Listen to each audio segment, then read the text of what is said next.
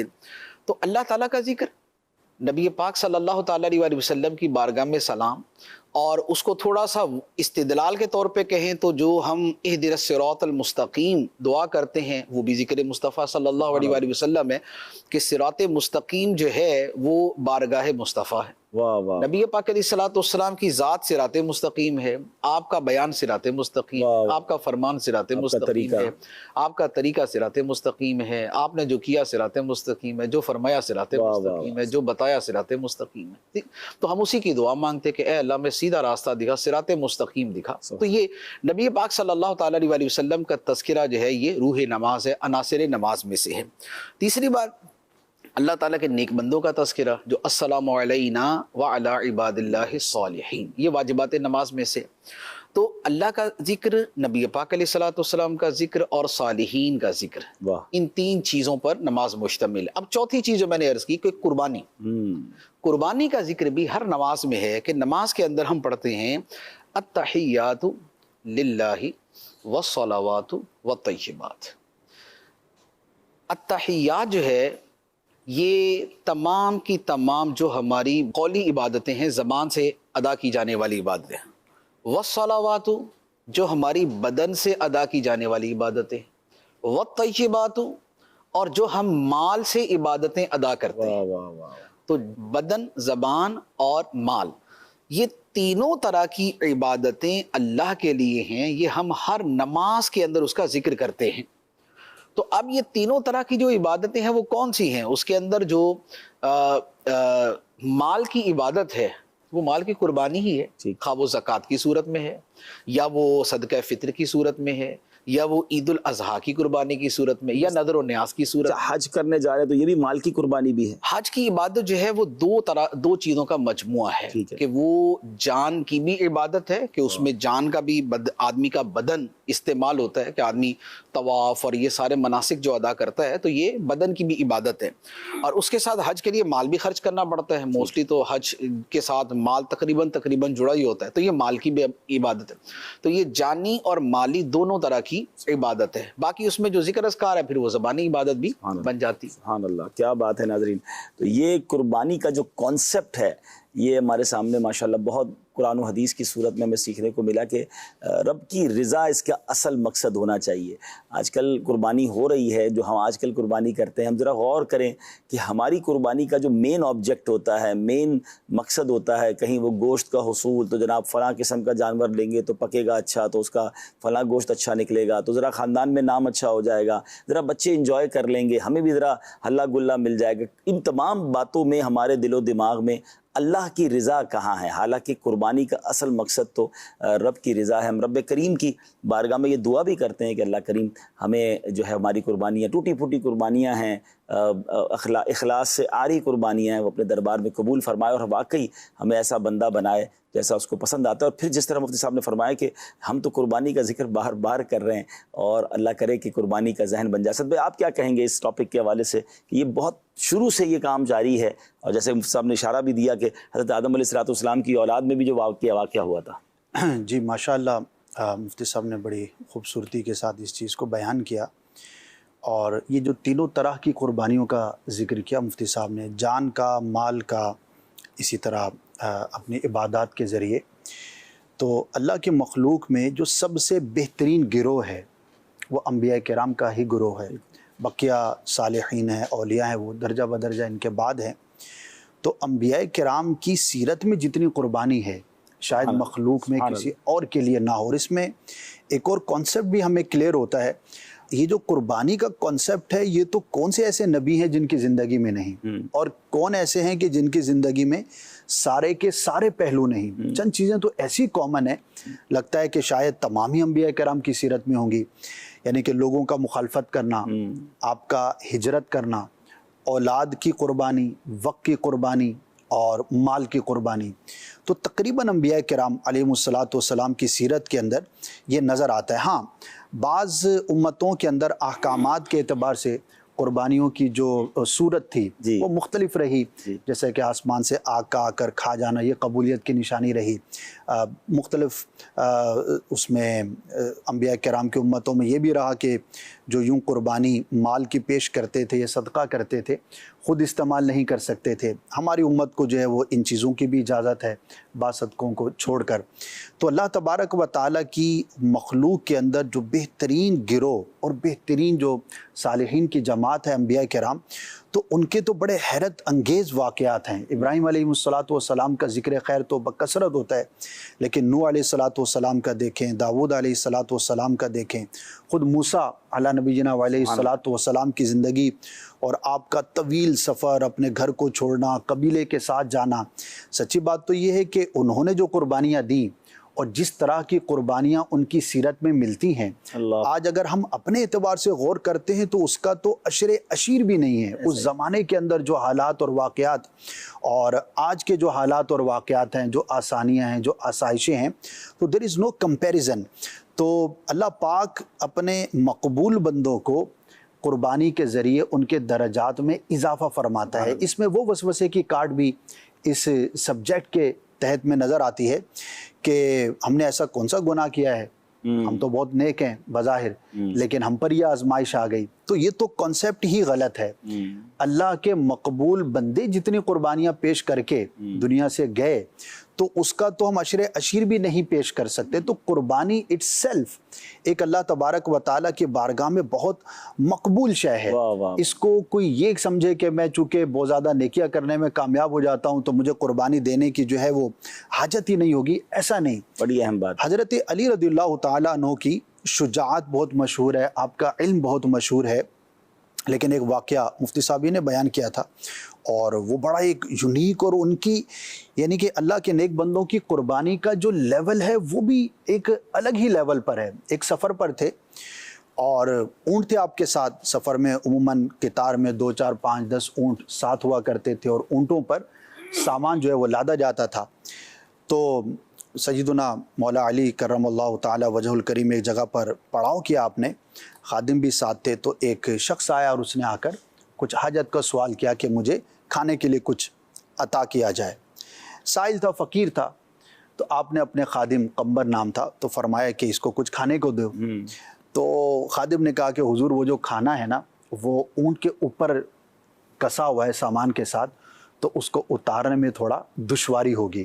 اچھا، اس زمانے کے اندر چونکہ ایک ہی دفعہ اون پر سامان باندھ دیا جاتا، اب اس کو کھولنا اور اس میں سے کسی ایک چیز کو نکالنا ہمارے یہاں دشوار ہوا کرتا. ٹرک لوڈ ہو جائے تو اس کو کھول کر سامان نکالنا ناٹ ایزی.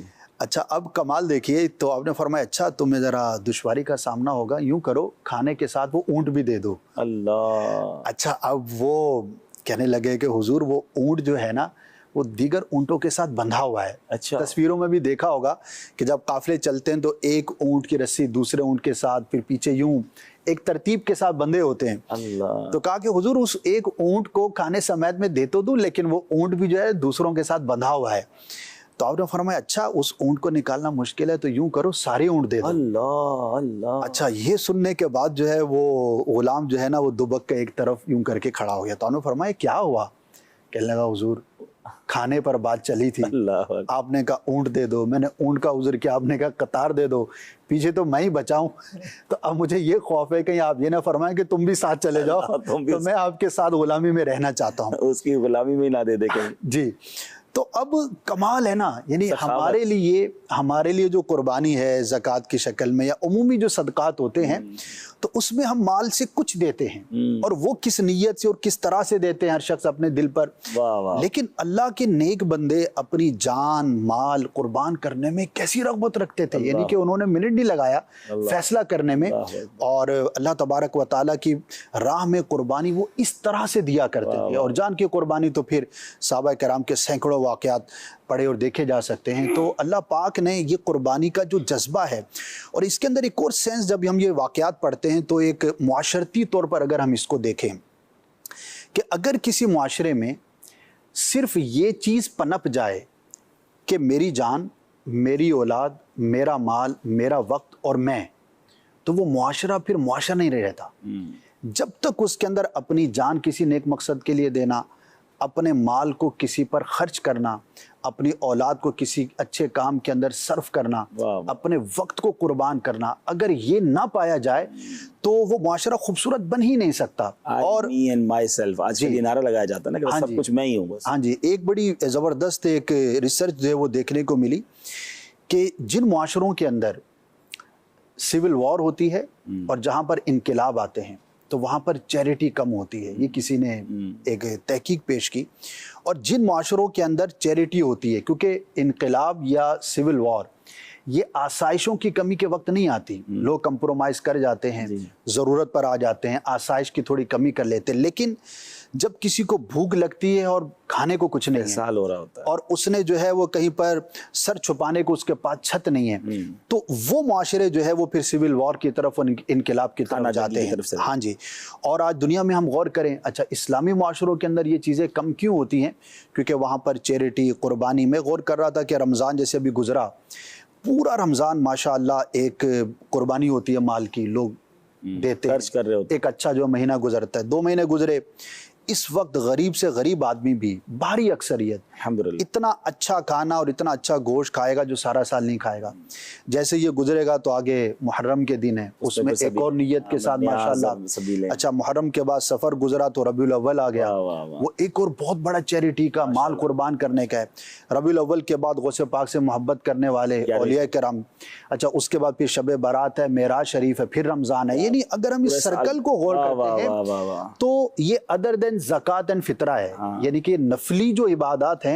جب کسی معاشرے کے اندر اتنے لوگ اس طرح سے مال کو قربان کرنے کے لیے تیار ہوں گے تو وہ معاشرہ بڑا خوبصورت. اسلام کی شاندار خوبصورتی ہے، سبحان اللہ. ایک دوسرے کا ہاتھ پکڑ کے چلیں، ایک دوسرے کا خیال کر کے چلیں. اور بڑی بات اچھی کی کہ دوسروں کا خیال رکھیں، تو یہی زندگی کا مقصد ہے. اور اس میں یعنی اسلام چاہتا یہ ہے کہ ہم قربانی کے جو اس فلسفے کو سمجھیں، چاہے مال کی قربانی کی صورت میں بھی دل و جان سے کریں، وقت کسی کے لیے دینا پڑے، کسی کی مدد کے لیے چلنا پڑے تو اپنا وقت بھی دے دیں، اپنی ایفرٹس بھی کریں، اور اللہ وہ دن لائے کہ پھر جان قربان کرنا پڑے تو اس کے لیے بھی پیش ہوں. سب دوبارہ آتے ہیں ہمارے، خیر ٹاپک تو یہ سارے ہی ہمارے ہیں، لیکن چونکہ میں چاہ رہا تھا کہ ترتیب سے تھوڑا سا اس کو ریویو کر لیں. ظاہر ہے کہ یہ ایک سلسلے میں اتنی بڑی داستان تو کمپلیٹ نہیں ہوگی، لیکن کچھ تھوڑا سا مزید ہم سمجھیں. مفتی صاحب نے ماشاءاللہ تفسیر صراط الجنان میں ایک آیت کے تحت بہت خوبصورت بات کی ہے. اب صاحب صراط الجنان یہاں ہیں تو انہی سے انشاءاللہ مزید پوچھیں گے. پارہ نمبر 17 سورہ حج آیت نمبر 34 میں اللہ پاک ارشاد فرماتا ہے وَلِكُلِّ أُمَّةٍ جَعَلْنَا مَنْسَكًا لِيَذْكُرُوا اسْمَ اللَّهِ عَلَى مَا رَزَقَهُم مِّن بَهِيمَةِ الْأَنْعَامِ. ترجمہ کنز العرفان. اور ہر امت کے لیے ہم نے قربانی مقرر فرمائی تاکہ وہ اس بات پر اللہ کا نام یاد کریں کہ اس نے انہیں بے زبان چوپایوں سے رزق دیا. مفتی صاحب نے تفسیر قرآن صراط الجنان میں تحریر فرمایا کہ آیت کا معنی یہ ہے کہ پہلے جتنی ایماندار امتیں گزری ہیں ان میں ہر امت کے لیے اللہ پاک نے ایک قربانی مقرر فرمائی تھی تاکہ وہ جانوروں کو ذبح کرتے وقت ان پر اللہ تعالیٰ کا نام لیں. تو سب یہ پہلی امتوں میں بھی باقاعدہ قربانی تھی، جانور قربان ہوتے تھے اور اس پہ اللہ کا نام بھی لیا جاتا تھا. اس کے بارے میں کچھ ارشاد فرمائیں. آیت مبارکہ میں 2 چیزیں، اس آیت سے آگے پھر ایک تیسری چیز کا بیان ہے. جی دیکھیں، پہلی بات تو فرمائی لِكُلِّ أُمَّةٍ جَعَلْنَا مَنْسَكًا، ہم نے ہر امت کے لیے قربانی بنائی. ٹھیک، تو اس کا مطلب واضح ہو گیا کہ ہر امت میں قربانی کا حکم موجود تھا. اب وہ قربانی کا حکم بطور وجوب کے تھا یا بطور استحباب کے تھا، اچھا وہ سال میں ایک مرتبہ تھا یا مختلف اوقات میں تھا، وہ قربانی جو ہے وہ کسی خاص موقع پر تھی یا کسی خاص فعل کے بعد تھی، تو اس طرح کی اس کی بہت ساری صورتیں بنتی ہیں کہ قربانیاں جو ہے وہ ہر امت میں رہیں۔ تو یہ تو اس آیت مبارکہ سے واضح ہو گیا۔ اور پھر اس کے بعد جو ویسے ہم تاریخ یا سیرت یا انبیاء علیہم السلام کی سیرت یا تفاسیر قرآن پڑھتے ہیں تو اس سے پھر مختلف قربانیوں کا تذکرہ بھی مل جاتا ہے۔ خاص طور پہ جو تاریخ اور تفسیر کی کتابیں ہیں اس میں بہت ساری تفصیل اس کی مل جاتی۔ حضرت آدم علیہ السلام کے زمانے میں باقاعدہ اسی طرح قربانی جیسے ہم کرتے ہیں، یعنی 10 ذوالحجہ نہیں، لیکن جیسے جانور کو اللہ کے نام پہ ذبح کرتے ہیں وہ اسی طرح حضرت نوح علیہ السلام کا بھی مذبح کہ جہاں جانور ذبح کیا جاتا تھا اس کا تذکرہ، اور اسی طرح اور کئی انبیاء علیہ السلام کا ذکر مبارک موجود ہے۔ تو ایک تو آیت مبارکہ میں یہ فرمایا کہ ہر امت کے لیے ہم نے قربانی مقرر فرمائی۔ دوسری بات فرمائی لِيَذْكُرُوا اسْمَ اللَّهِ عَلَى مَا رَزَقَهُم مِّن بَهِيمَةِ الْأَنْعَامِ کہ وہ اس چوپائے پر اللہ کا نام ذکر کرے۔ یہ ہے تکبیر پڑھ کے ذبح کرنے کا بیان کہ جانور کے ذبح پر اللہ تعالیٰ کا نام لیا جائے اور وہ تکبیر پڑھی جائے۔ تو یہ جو تکبیر کے ذریعے اور اللہ کے نام کے ذریعے ذبح کرنا ہے یہ بھی ہمیشہ سے اسی طرح چلتا ہے۔ سبحان اللہ۔ یعنی تکبیر کے ساتھ ذبح کرنا جو ہے یہ بھی ہر امت میں رہا۔ تو حضرت آدم علیہ السلام کی امت تھی یا اب ہیں، یہ سارے کے سارے ذبح میں اسی طرح اللہ کا نام لیتے تھے، خواہ وہ بسم اللہ اللہ اکبر یا اس سے ملتا جلتا کوئی دوسرا لفظ تھا، لیکن اللہ تعالیٰ کا نام مذکور تھا۔ بلکہ قربانی ایسی چیز ہے، جانور کی جو قربانی ہے، کہ اس میں اللہ کا نام لینا گویا قربانی کا ایک مترادف لفظ بنا ہوا ہے کہ جہاں قربانی کا ذکر آتا ہے نا تو ساتھ میں نام الہی کا ذکر آتا ہے۔ فرمایا فَكُلُوا مِمَّا ذُكِرَ اسْمُ اللَّهِ عَلَيْهِ، ٹھیک ہے، تو کھاؤ اس جانور کے گوشت سے جس پہ اللہ کا نام لیا گیا۔ صحیح، یہ نہیں فرمایا جیسے ذبح کیا گیا ہو، ذبح کیا جانے کا لفظ جو ہے وہ وہ انڈرسٹوڈ ہے، لیکن اس ذبح کو تعبیر کس سے کیا ہے؟ اللہ کا نام لینے سے۔ سبحان اللہ، سبحان اللہ۔ یا دوسری جگہ فرمایا وَلَا تَأْكُلُوا مِمَّا لَمْ يُذْكَرِ اسْمُ اللَّهِ عَلَيْهِ، اس جانور کا گوشت نہ کھاؤ جس پر اللہ کا نام نہیں لیا گیا۔ یہاں بھی ذبح کا لفظ نہیں ہے بلکہ وہی اللہ کا نام نہ لیا گیا۔ تو مراد یہ کہ اللہ نام الہی لینا اور ذبح کرنا یہ ایسا ایک دوسرے کے ساتھ جو ہے وہ مترادف تھے کہ نام الہی لینا جو ہے وہ جانور کے ساتھ یہ اسی ذبح کے لیے ہی بولا جاتا تھا۔ سبحان اللہ۔ تو دوسری بات یہ۔ تیسری بات آیت مبارکہ میں جو اس سے آگے ہے فرمایا فَكُلُوا مِنْهَا، تو ان قربانیوں میں سے تم کھاؤ، وَأَطْعِمُوا الْقَانِعَ وَالْمُعْتَرَّ، اور جو قناعت کرنے والا ہے جو سوال نہیں کرتا اسے بھی کھلاؤ، وَالْمُعْتَرَّ، اور جو سوال کرنے والا ہے اسے بھی کھلاؤ۔ واہ واہ واہ۔ تو قربانی سے یہ تین کام جو ہے کہ خود کھاؤ، قناعت والے آدمی کو بھی کھلاؤ، سوال کرنے والوں کو بھی کھلاؤ۔ اور یہ ہمیشہ سے یہی تین چیزیں یوں چلتی آئیں کہ قربانی بھی ہوتی تھی، قربانی میں اللہ کا نام لے کر ہی ذبح کیا جاتا تھا، واہ واہ۔ اور تیسری بات یہ ہے کہ اس میں سے کھانا اور دوسروں کو کھلانے کا بھی معاملہ تھا، سوائے چند مستثنا قربانیوں کے کہ جن سے کھانا کا منع ہوا کرتا تھا کہ اسے نہیں کھایا جائے۔ ابھی جو تفصیل ہے ناظرین کی قربانی کب سے چلی ہے اس کی بہت خوبصورت جو سمجھے کہ مختصر تفصیل یہ کہ حضرت آدم علیہ السلام سے لے کر حضرت عیسیٰ علیہ السلام تک ہر امت اپنی شریعت کے مطابق قربانی پیش کیا کرتی تھی۔ مثال کے طور پہ حضرت آدم علیہ السلام کے شہزادے حضرت حابیل رحمۃ اللہ تعالیٰ علیہ اور ان کے بھائی قابیل نے قربانی پیش کی، جس کا ذکر قرآن پاک میں بھی موجود ہے۔ پھر حابیل کی جو قربانی قبول کی گئی، اور یہاں میں تھوڑا سا اس کو کنیکٹ بھی مفتی صاحب سے پوچھیں گے انشاءاللہ آگے جا کے کہ وہ جو قربانی تھی اس کا کنیکشن کیا ہے حضرت اسماعیل اور حضرت ابراہیم والی قربانی سے۔ حضرت نوح علیہ السلام کے متعلق منقول ہے کہ آپ نے باقاعدہ ایک ذبح خانہ بنا رکھا تھا جہاں اللہ پاک کی بارگاہ میں جانوروں کی قربانی پیش کیا کرتے تھے۔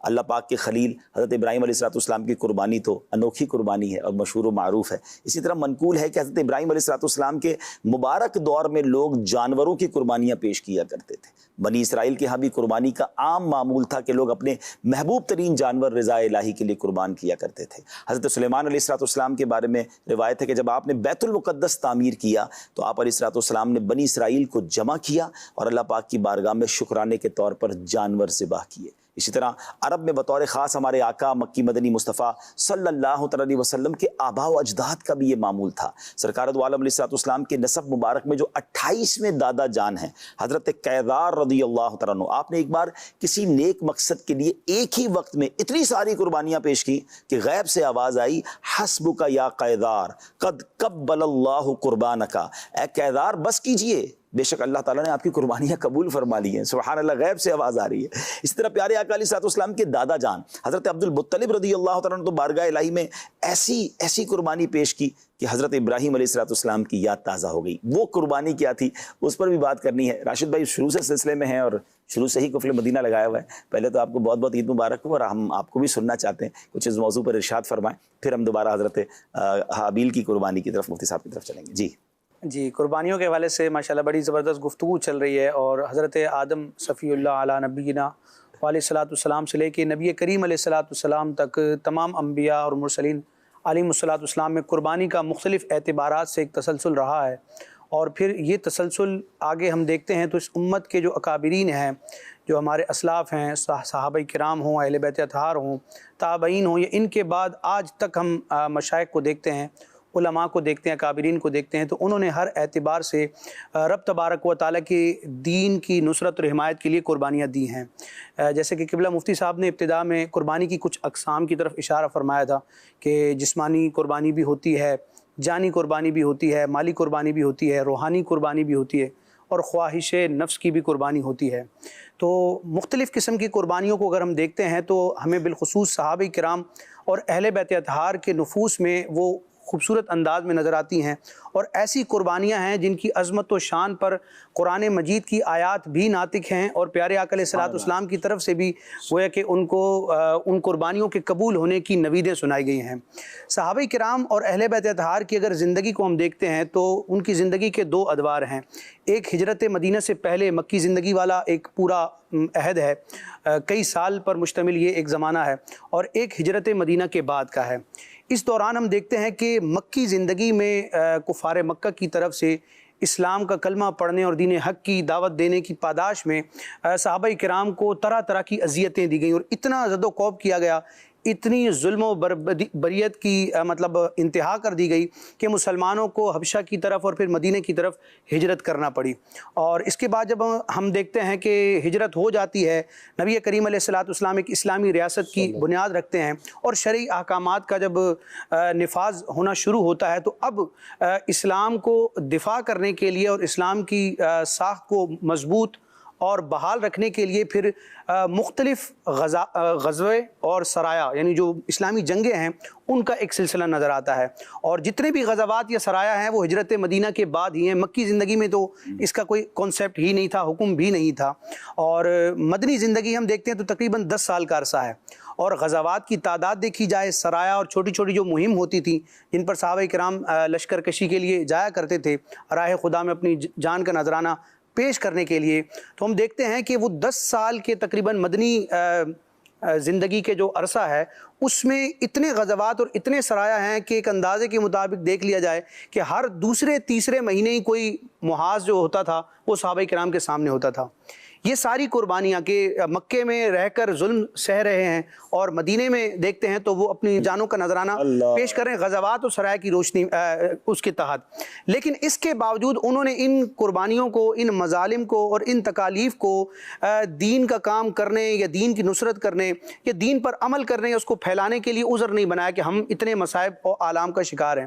آج ہم دیکھتے ہیں ہماری فیملی میں، ہمارے خاندان میں یا معاشرے میں تھوڑا بہت کوئی مسئلہ ہوتا ہے تو اس کو ہم عذر بنا کے کئی ضروری کاموں کو بھی چھوڑ دیتے ہیں، اور بالخصوص جو دینی کام ہوتے ہیں ان سے انسان پہلو تہی کرنا شروع کر دیتا ہے کہ میں ان مسائل کا شکار ہوں۔ لیکن صحابہ کرام کو دیکھیں کہ یہ سب کچھ ہو رہا ہے، اپنی جان کا نذرانہ بھی پیش کر رہے ہیں، ہجرت بھی کر رہے ہیں، اپنا مال، اپنے گھر والے سب کو چھوڑ رہے ہیں، لیکن اس کے باوجود نبی کریم علیہ السلام کے سینہ اطہر پر جب قرآن کی آیتیں اترتی ہیں تو اس کو سن کر یاد بھی کرتے ہیں، اس کے معنی مضامین کو حضور علیہ الصلوۃ والسلام سے سمجھتے ہیں، اس کی تفسیر کو بھی یاد رکھتے ہیں۔ پھر پیارے آقا علیہ الصلوۃ والسلام جو شریعت کے احکام اپنے فرامین کی صورت میں پیش فرماتے ہیں، ان احادیث کو بھی جمع کرتے ہیں, محفوظ کرتے ہیں, اس کا دور کرتے ہیں, اس پر عمل کرتے ہیں, اس کی تشریحات معلوم کرتے ہیں. بڑا خوبصورت پہلو راشد بھائی نے ہمارے سامنے رکھا ہے کہ ان کی زندگی کو اگر دیکھیں تو جس کو یوں کہا جائے, مطلب ایک اور انداز سے تو ریلیکسیشن والا ٹائم تو نہ ہونے کے برابر تھا. پہلے مکے میں مظالم ہوتے رہے اور اس کے بعد مدینے آ کر اب غزوات ہو رہے ہیں, اب مہم ہو رہی ہیں, حملے ہو رہے ہیں, ڈیفینڈ ہو رہا ہے, کہیں جا کے اسلام کی نصرت کے لیے سفر ہو رہا ہے, لیکن اس کے ساتھ ساتھ سخاوت بھی جاری ہے, علم دین بھی سیکھ رہے ہیں اور قرآن فہمی بھی چل رہی ہے. اچھا, ایک بڑا ریلیونٹ کوسچن بن جاتا ہے ناظرین جب میں مفتی صاحب سے پوچھوں, وہ جو اسد بھائی نے بات سٹارٹ کی تھی کہ کائنات کی افضل ترین ہستیاں انبیاء کرام, پھر اس کے بعد آ جائیں تو صحابہ کرام, اگر اس سب کی سیرت میں دیکھیں تو یہ بات تو کامن نظر آتی ہے کہ قربانیاں ہیں, تکلیفیں ہیں, آزمائشیں ہیں, پھر ساتھ صبر ہے. تو یہ تو اللہ کے پسندیدہ بندے تھے, ان پر اتنی آزمائشیں کیوں؟ یعنی اگر مثال کے طور پہ ہمارا کوئی لاڈلا ہو, ہمارا کوئی پسندیدہ ہو تو ہم چاہتے ہیں اس کو سب سے زیادہ ریلیکس دیں, تو یہ تو لگژری لائف گزارتے, ساری زندگی عیش کرتے, مزے کرتے, کیونکہ اللہ کے پسندیدہ بندے تھے. لیکن اگر غور سے دیکھا جائے تو بڑے مسائل, یعنی ہم واقعی اس کا 1-2% بھی آ جائے ہمارے اوپر تو ہماری زندگی کا پتہ نہیں کیا حال ہو جائے, اور لوگ اس بنا پر شکوے شکایت بھی کر رہے ہوتے ہیں, معاذ اللہ ایسی باتیں بھی کر رہے ہوتے ہیں کہ یار میں تو نماز بھی پڑھتا ہوں, میں تو صدقہ بھی دیتا ہوں, لیکن میرے ساتھ یہ پرابلمس کیوں ہیں؟ لیکن جب ان پرابلمس کو کمپیئر کریں ان ہستیوں کے ساتھ تو کچھ بھی نہیں ہے اس کے سامنے. تو یہ دس از اے بگ کوسچن کہ اللہ کے مقرب بھی ہیں, اللہ کے قریب بھی ہیں, اللہ کی عبادت کرنے والے بھی ہیں, مقبولین بھی ہیں, مگر بہت بڑی آزمائش میں بھی ہیں, بڑی بڑی قربانیاں ان سے مانگی گئی ہیں. دس از دا کوسچن. اب یہ جو سوال ہے مفتی صاحب, یہ واقعی شاید بہت ساروں کے لیے تسلی کا باعث بن جائے گا کہ اللہ والے, اللہ کے نیک بندے, مقرب بارگاہ, مگر اتنی آزمائش ہے, ریزن کیا ہے اس کا؟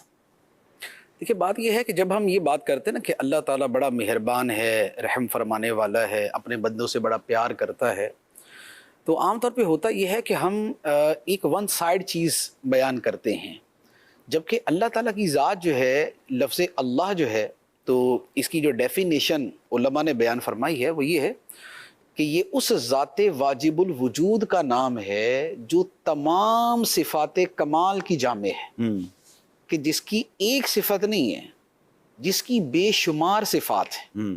تو اب رحم, مہربانی, یہ سب اللہ تعالیٰ کی ایک صفت ہے. دوسری طرف اللہ تعالیٰ کا قادر ہونا, صمد ہونا, بے نیاز ہونا, غنی ہونا, غنی علی العالمین ہونا, یہ اس کی دوسری صفت بھی ہے.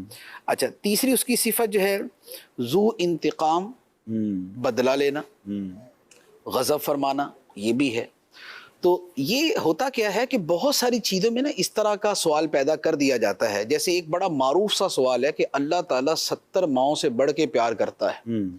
معروف جملہ ہے یہ, ورنہ حدیث میں شاید 70 کے الفاظ نہیں ہے, اس میں وہ ہے کہ اللہ تعالیٰ ماں سے بڑھ کے پیار کرتا ہے. تو یہ کہ اللہ تعالیٰ اتنا پیار کرتا ہے تو پھر اللہ تعالیٰ جو ہے نا وہ تکلیفوں میں ہمیں کیوں ڈالتا ہے, اور بندے کو جہنم میں کیوں ڈالے گا؟ اچھا, اسی سے ایک ریلیونٹ سوال کر لیتا ہوں. مجھے پچھلے دنوں ایک یوں سمجھے کہ بیوہ کی طرف سے اسلامی بہن نے کوئی مکتوب یا اس طرح کی تحریر ملی کہ بڑا عجیب, وہ بہت غم میں تھی کیونکہ ان کے بچہ عید کے دن ہے, تو بچہ جو ہے وہ باپ کو یاد کر کے رو رہا ہے. تو اللہ پاک جو ہے وہ اس طرح مطلب ہمیں بے سہارا کر, معاذ اللہ کہ بے سہارا ہم تو ہو گئے, بچہ بھی والد کو یاد کر کے رو رہا ہے, تو یہ والد کو کیوں لے لیا, یا اس کی روح کیسے قبض ہو گئی؟ تو یہ وہ تو کریم ہے, وہ تو رحیم ہے, تو یہ سب کچھ کیوں ہو رہا ہے ہمارے ساتھ؟ تو ان بے صبری میں وہ ساری باتیں تھیں, اس میں بھی تربیت فرمائے گا کہ اس میں تو بہت سارے سخت جملے بھی ہو جاتے ہیں. لیکن یہ جو کیفیات بنتی ہے کہ ہمیں ایک طرف تو اللہ کریم رحیم ہے, اور اس طرح اچانک والدہ چلی گئی, والد چلا گیا, بندہ اس کے ماں باپ ہی نہ بچے, تو یہ بھی ایک امتحان ہوتا ہے.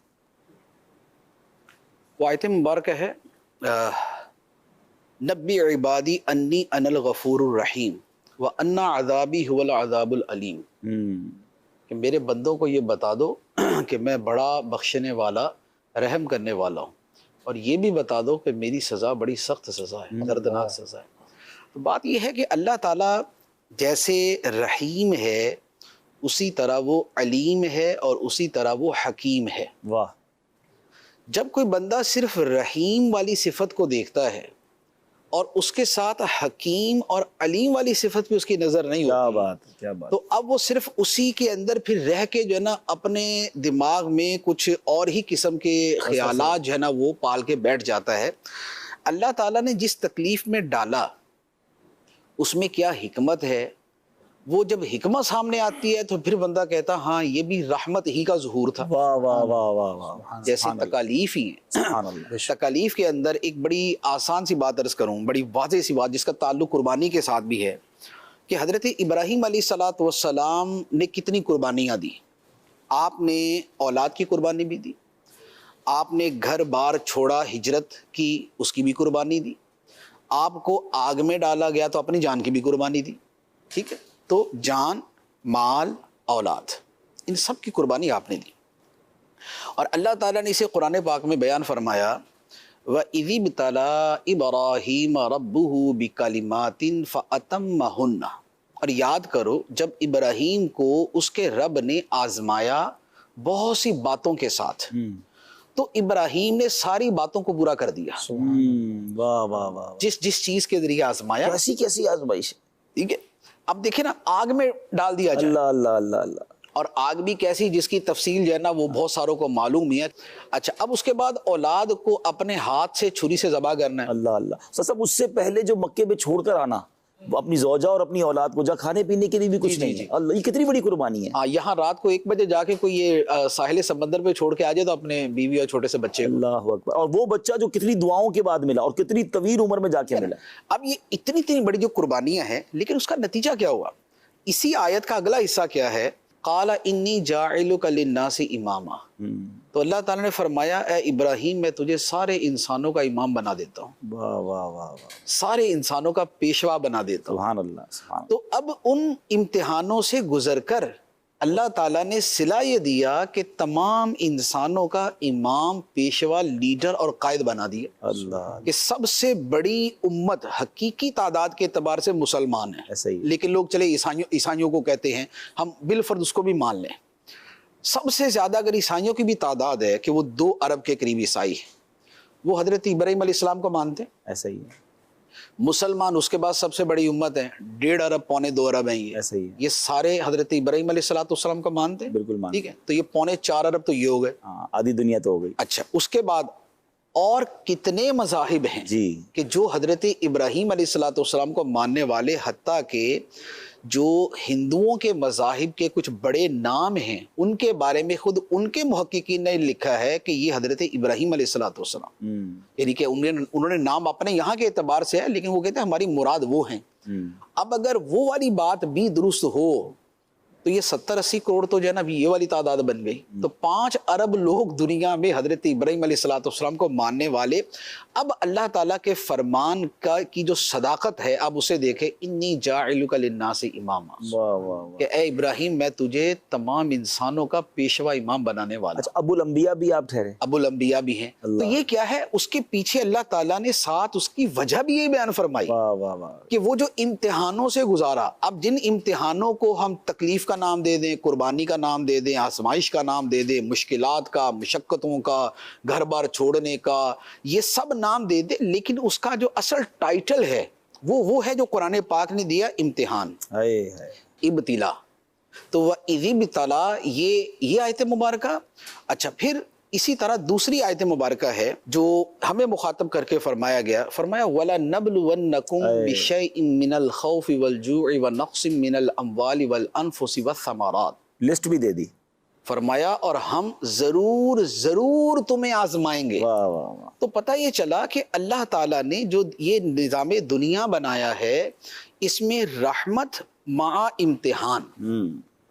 جب صرف رحمت کو سوچ کے آپ چلیں گے, اگرچہ اس امتحان میں بھی رحمت ہے. واہ واہ واہ واہ. کہ حضرت ابراہیم علیہ السلام اس امتحان کے بعد کیا بنے, تو وہ جو بنے ہیں تو وہ بھی تو خدا کی رحمت تھی نا, لیکن اس رحمت کی جو بیس تھی وہ ان امتحان کو بنائی گئی. وہ قربانی. اچھا, بنی اسرائیل کے بارے میں قرآن پاک میں ہے, فرمایا وَجَعَلْنَا مِنْهُمْ أَئِمَّةً يَهْدُونَ بِأَمْرِنَا, کہ ہم نے بنی اسرائیل کے بہت سے لوگوں کو امام, پیشوا, لیڈر اور قائد بنایا. کب بنایا؟ فرمایا لما صبروا, جب انہوں نے صبر کیا.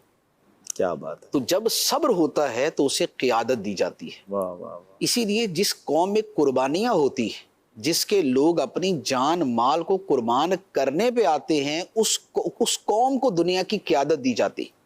اور جن کے اندر طاؤس و رباب آخر والا معاملہ ہوتا ہے, تجھ کو بتاتا ہوں تقدیر امم کیا ہے, شمشیر و سنا اول, طاؤس و رباب آخر.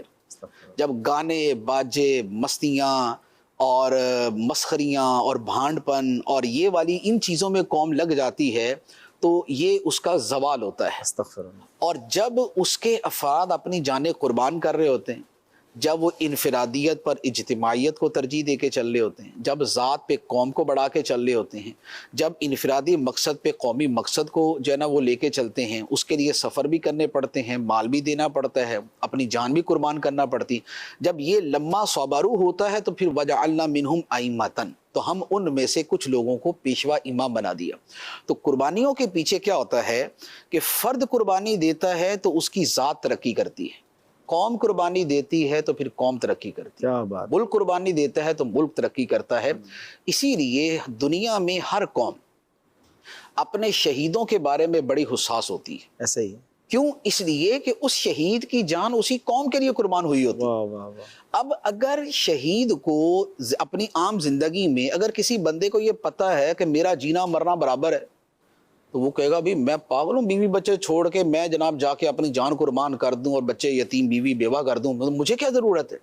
لیکن جب اسے یہ پتا ہوتا ہے نا کہ میری قربانی کی قدر کی جائے گی، میری قربانی کا اعزاز کیا جائے گا، میرے نام کی لاج رکھی جائے گی، میرے بیوی بچوں کا خیال کیا جائے گا، تو یہ وہ چیزیں محرک ثابت ہوتی ہیں کہ جو اسے قربانی دینے کے لیے تیار مسلمان کو تو کرتی ہیں. شہادت کے بعد جو آخرت مسلمان کے لیے جو آخرت کی آگے چیزیں ہیں اس کی تو یعنی کہ اس قدر خوبصورت تفصیل ہے کہ وہ میں وہ عرض کروں. مجھے ایک حدیث جو نا تواتر کے ساتھ میرے ذہن میں وہ آ رہی ہیں، ایک دو حدیثیں عرض کر دیتا ہوں. حضرت جابر بن عبداللہ رضی اللہ تعالیٰ بڑے مشہور صحابی. تو حضرت جابر بن عبداللہ رضی اللہ تعالیٰ کے والد تھے حضرت عبداللہ، یہ غزوہ احد میں شہید ہو گئے. نبی پاک صلی اللہ تعالیٰ علیہ وسلم نے حضرت جابر رضی اللہ تعالیٰ سے گفتگو کو فرما رہے تھے، تو وہ ان کی 4 بیٹیاں وہ چھوڑ کر گئے تھے، یعنی حضرت جابر کی 4 بہنیں تھیں اور ساری غیر شادی شدہ تھی ابھی. تو نبی پاک علیہ السلام سے گفتگو چل رہی تھی تو جیسے ایک غم کا اپنا اظہار انہوں نے کیا، سرکار علیہ السلام نے فرمایا کہ اے جابر بتاؤ اللہ تعالیٰ نے تمہارے باپ کے ساتھ کیا معاملہ کیا؟ شہید ہو گئے تھے. شہید ہو گئے تھے تو کیا ان کے ساتھ معاملہ فرمایا؟ عرض کی یا رسول اللہ. فرمایا کہ احد میں جتنے شہید ہوئے اللہ تعالیٰ نے سب شہیدوں سے کلام فرمایا حجاب میں، اللہ اکبر. لیکن تمہارے باپ سے کلام فرمایا بلا حجاب. اللہ اللہ. سبحان اللہ. ایسا اللہ تعالیٰ نے بلا حجاب اپنی بارگاہ میں بلا کر کلام فرمایا اور پوچھا اے عبداللہ کیا چاہتا ہے؟ تو انہوں نے آگے سے عرض کی مولا دوبارہ دنیا میں بھیج دوں، دوبارہ تیری راہ میں جا کے جان کو. واہ واہ واہ. سبحان اللہ. تو اللہ تعالیٰ نے فرمایا کہ یہ تو جو ہونا تھا وہ ہو چکا ہے. تو فرمایا کہ اے جابر اللہ تعالیٰ نے تیرے باپ کے ساتھ یہ معاملہ ہے. بیسیکلی وہ قربانی ہے نا، ایسا ہی ہے. دیکھیں وہ قربانی ہے اور قربانی انٹینشن یہ ہے کہ شہید بھی ہو جاؤں اور کاٹا بھی جائے. دیکھیں نا اب اس قربانی کی آپ اندازہ کریں، وہ جو پوری روایت ہے حضرت سعد بن ابی وقاص رضی اللہ تعالیٰ عنہ کی کہ فرمایا کہ احد سے ایک دن پہلے میں اور عبداللہ بن جہش دونوں جمع ہوئے اور ہم دونوں نے دعائیں مانگی. تو میں نے کہا کہ میں دعا مانگوں گا تو آپ آمین کہیے گا، آپ دعا مانگے تو میں آمین کہوں گا. تو حضرت سعد بن ابی وقاص فرماتے ہیں کہ ہم دونوں نے دعا مانگی اور دونوں کی دعا قبول بھی ہوئی، لیکن عبداللہ کی دعا میری دعا سے بہتر تھی. اب وہ کیا تھی کہ حضرت سعد بن ابی وقاص نے دعا کی تھی کہ اے اللہ کل میرا ایسے شخص سے مقابلہ ہو کہ جو بڑا بہادر ہو، جنگجو ہو، غصے والا ہو اور اسلحے سے لیس ہو، اس سے میرا مقابلہ ہو، وہ مجھ پہ حملہ کرے، میں اس پہ حملہ کروں، لڑتے رہے، بالآخر میں اس کو جو ہے نا وہ فنا کر دوں. تو حضرت عبداللہ نے کہا آمین. پھر حضرت عبداللہ رضی اللہ تعالیٰ نے دعا کی کہ یا اللہ کل میرا ایسے شخص سے مقابلہ ہو جو بڑا جنگجو، طاقتور، بہادر، شجاع، ماہر جنگ، اسلحے سے لیس ہو، میں اس پہ حملہ کروں، وہ مجھ پہ حملہ کرے، لڑتے لڑتے بالآخر وہ مجھے شہید کر دے اور مجھے شہید کر دے اور پھر اس کے بعد میرے ناک اور کان کاٹ دے، مسلح کر دے. اور جب میں تیری بارگاہ میں پیش ہوں تو تم مجھ سے پوچھے کہ اے عبداللہ یہ کس نے کیا؟ اللہ. تو میں کہوں کہ یا اللہ تیری راہ میں کیا گیا، تیری خاطر کیا. تو اب جب اگلے دن جنگ ہوئی تو دونوں کی دعائیں ایز اٹ از جو ہے وہ سامنے آ گئی کہ حضرت سعد بن ابی وقاص کا وہی ہوا کہ آپ نے دشمن کو جو ہے نا وہ ختم کر دیا، اور دوسری طرف یہ ہوا کہ دشمن نے حضرت عبداللہ بن جہش کو شہید کر دیا، اور آپ رضی اللہ تعالیٰ عنہ کے ساتھ وہی سارا معاملہ ہوا کہ مسئلہ وغیرہ آپ کے ساتھ کر دیا گیا. تو اب یہ دیکھیں یہ قربانی کا اس سے اوپر کا درجہ اور کیا ہوگا کہ ایک آدمی کو یہ پتا ہے کہ دشمن جنگ میں اس کے ساتھ کیا کیا سلوک کر سکتا ہے، لیکن وہ ایسا خوش دلی سے تیار ہے. اور کیوں نہ ہو کہ ان کے جذبات کا عالم یہ تھا، اور اللہ تعالیٰ نے ان کے لیے جو باطنی حس تھی وہ اس قدر بیدار کی ہوئی تھی کہ اگر کوئی مڑنا بھی چاہتا تھا تو دوسرا یہ کہہ دیتا تھا کہ میں تو آگے جاؤں گا کیونکہ مجھے احد کے پیچھے سے جنت کی خوشبو آ رہی ہے، ریڈی ٹو شہید ہونے کے لیے مجھے تیار. احد کے پیچھے سے جنت کی خوشبو آ رہی ہے. اور یہی حضرت عبداللہ بن جحش رضی اللہ تعالیٰ عنہ جو ہیں، جب ان کو شہید کیا گیا ہے تو اب اس کے بعد ان کو جو پہچانا گیا تو ان کے بدن کے اوپر 80 سے زیادہ تیر، تلوار اور نیزے کے زخم تھے، اور سر سے لے کر پاؤں تک اس قدر لہو لہان تھے کہ پہچانے نہیں جا رہے تھے. تو آپ کی جو ہمشیرہ تھی، بہن تھی، انہوں نے آپ کو انگلیوں کے پوروں سے پہچانا تھا کہ یہ جو انگلیوں کے پورے ہیں نا یہ میرے بھائی کے ہیں، جو انگلیوں کے پورے میرے بھائی کے ہیں، اس سے پہچانا تھا. یہ حال تو یہ قربانیاں، تو یہ جو نا یہ انہی پر تو وہ ہے نا، یعنی کہ وہ جو اللہ تعالیٰ نے صحابہ کرام سے جنت کا وعدہ فرمایا، سب سے اللہ تعالیٰ راضی ہے. تو ان کی نبی پاک علیہ الصلوۃ والسلام سے محبت، صحبت نبوی کا حصول، اور پھر راہ خدا میں جو ان کی قربانیاں ہیں، یہ وہ چیزیں ہیں کہ جنہوں نے ان کے مقام کو اس قدر بلند کیا. ایک اور صحابیہ کا مجھے واقعہ یاد آیا، جنگ بدر کے اندر ان کا بیٹا شہید ہو گیا. تو انہوں نے عرض کی، یا رسول اللہ میرے بیٹے کے بارے میں بتائیں کہ میرا بیٹا کہاں گیا، شہادت کے بعد کہاں گیا، وہ اس کا انجام کیا ہوا. اگر تو وہ جنت میں ہے تو میں صبر کروں گی، اور اگر وہ کسی اور جگہ ہے تو پھر میں ایسا نوحہ کروں گی کہ عرب یاد کرے گا کہ بیٹے کے اوپر ماں نے نوحہ کیا تھا. تو نبی پاک صلی اللہ تعالیٰ علیہ وسلم نے فرمایا، جو ان کا نام تھا ان سے، کہ سارے شہداء جو ہے وہ جنت میں گئے، لیکن تمہارا بیٹا جو ہے وہ جنت میں سب سے اعلیٰ جنت، جنت الفردوس میں ہے، سب سے اعلیٰ جنت، جنت الفردوس میں. تو اس پہ کہا کہ میں صبر کروں گی. صاحب اس میں نبی پاک کا بھی علم غیب کیسا ہے کہ یہ بھی دیکھ لیا کہ حضرت جابر کے والد صاحب سے اللہ نے بلا حجاب کلام کیا، یہ اس خاتون کو کہہ رہے ہیں کہ تمہارا بیٹا جنت الفردوس میں ہے. سبحان اللہ. تو کہاں تک نظر تھی؟ دیکھیں فرشتے تو غیب ہی ہوتے ہیں، ہاں فرشتے غیب ہوتے ہیں، ٹھیک ہے. ہمارے ساتھ بھی 2 فرشتے ہیں، صحیح ہے، نظر تو نہیں آ رہے، غیب ہیں. جبرائیل امین علیہ الصلوۃ والسلام بھی فرشتے ہیں، غیب ہیں. تو نبی پاک علیہ الصلوۃ والسلام تو روزانہ ہی دیکھتے تھے. تو جو غیب دیکھنے کی اور غیب جاننے کی آپ بات کر رہے ہیں، وہ تو نبی پاک علیہ الصلوۃ والسلام کا جو روزانہ جبرائیل کو یا ہر دوسرے تیسرے دن جو دیکھنا تھا، وہ تو غیب کا دیکھنا روزانہ کی بنیاد پہ چل رہا تھا. اعلیٰ حضرت کہتے ہیں نا، اور کوئی غیب کیا، چلیں طرز میں سنا دیں حضرت.